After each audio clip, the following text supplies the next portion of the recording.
You know, the highway at night, it can feel like a totally different planet. For long haul truckers who basically live out there, all that darkness and solitude is just, well, part of the job. But every once in a while, what's hiding in that darkness is something else entirely. So today, we're going to dive into three really unsettling stories from the road, where the biggest threat isn't falling asleep at the wheel, it's what's waiting for you when you decide to stop. And that's really the heart of it, isn't it? This quote from a young trucker just nails it. Those long hours, the endless stretches of empty road, they create this unique kind of vulnerability. And it's not just in your head, you know? That isolation, sometimes it actually invites real physical danger. So let's look at three stories right from the driver's seat. And I want you to think of these less like ghost stories and more like case files.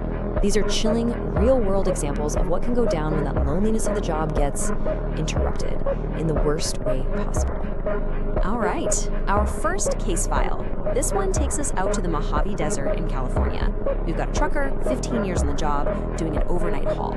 It is pitch black out there, the road is totally empty, and his headlights are kind of dim. You know, just the perfect setup for things to get weird. All of a sudden, he has to just slam on his brakes, and this is what he sees. A car, but it's not just pulled over on the shoulder. No, it's parked right on the double yellow line in the middle of the road. Hazards are flashing, and the passenger door is just hanging wide open. I mean, that's an immediate major red flag. Now, this trucker, he describes himself as a pretty fearless guy. So his first thought isn't even fear, it's just curiosity. He's thinking, okay, maybe someone ran out of gas or needs a jump. So he pulls his rig over and he walks up to the car to check it out. And this is where things start to feel really wrong. He does a full check of the car, front seat, back seat, he looks all around. There is nobody, absolutely no one inside. But the key is sitting right there in the ignition. The car is ready to go, it's just been left. Yeah, so that whole fearless curiosity thing, it just vanished. The trucker's own words really capture it. You've got the dead silence of the desert, this empty car, and this really deep sense of unease starts to wash over him. He says he felt like he was being watched. So, against his better judgment, right, he decides to check the trunk. It's locked, but even after he unlocks it with the key, it won't open. So he has to go through the back seat, and that's when he finds out why. It's been tied shut from the inside with a rope. And what's in there? Just these three kind of squished down garbage bags. He's literally inches away from grabbing one of the bags when, bam, a gunshot just explodes through the quiet. He doesn't even think, he just reacts. He scrambles out of that car and makes a dead sprint back to his semi. As he's peeling away, he finally sees the guy, and he's armed with a shovel and a rifle. But here's the crazy part. The man's expression isn't angry or menacing. He looks worried. He even yells, "Wait," like the trucker is the one who's in the wrong here.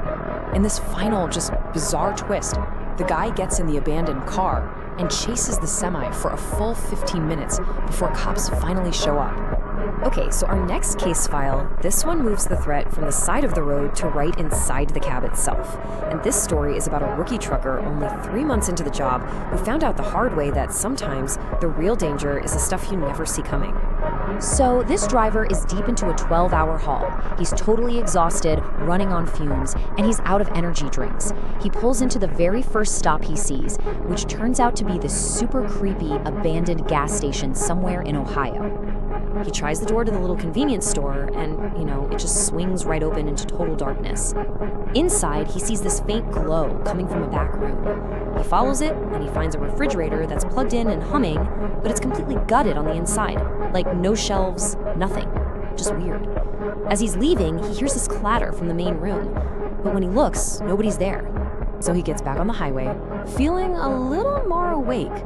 And that's when he glances in his mirror and he sees it. The privacy curtain right behind his driver's seat, it's moving. It's billowing like there's a breeze.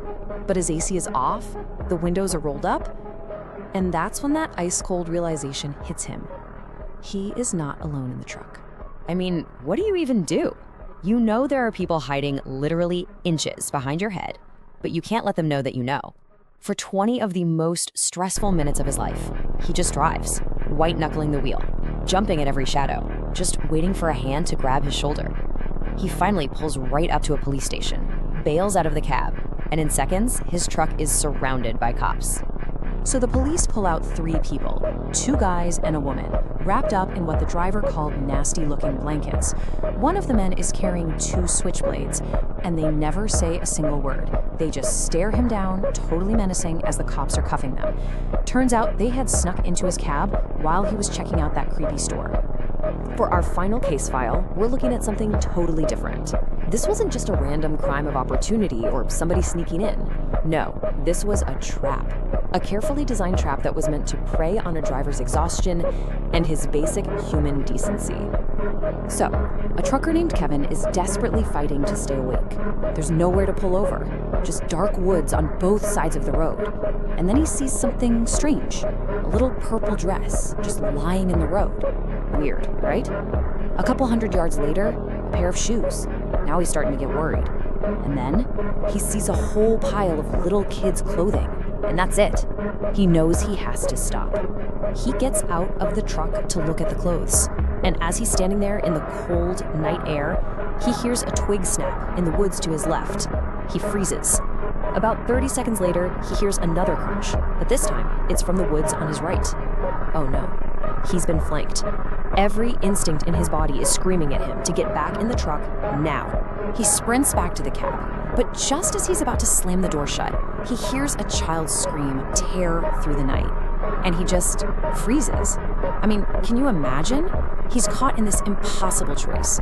Run from the trap he knows is there, or run towards the child who might desperately need help. Another scream rings out, and it sounds almost exactly like the first one. Something clicks, and on instinct, Kevin turns his truck and blasts his powerful headlights straight into the trees. And there they are, 3 or 4 figures trying to duck behind trees.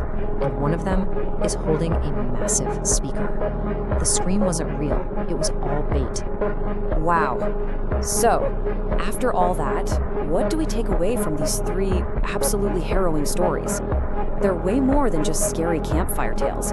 They actually show a pattern of predation that uses one simple but really powerful weapon: the isolation of the open road. Let's break it down, right? The Mojave Desert case was a classic ambush that preyed on a driver's instinct to help someone out. The stowaways? They took advantage of a moment of distraction at a really desolate stop. And the deception in the woods? That was just a cruel trap that used a driver's empathy right against him. In every single one of these cases, the bad guys didn't just count on the driver being alone, they counted on them being a good person.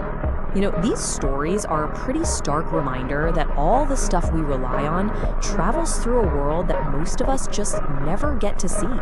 So the next time you're driving and you pass a big semi-truck late at night, it's worth asking yourself, what kind of drama, what kind of fear, what incredible test of nerve might be happening right this second, just a few feet away in that driver's seat? Follow and subscribe for the next tech part. Hit that subscribe button and follow us now.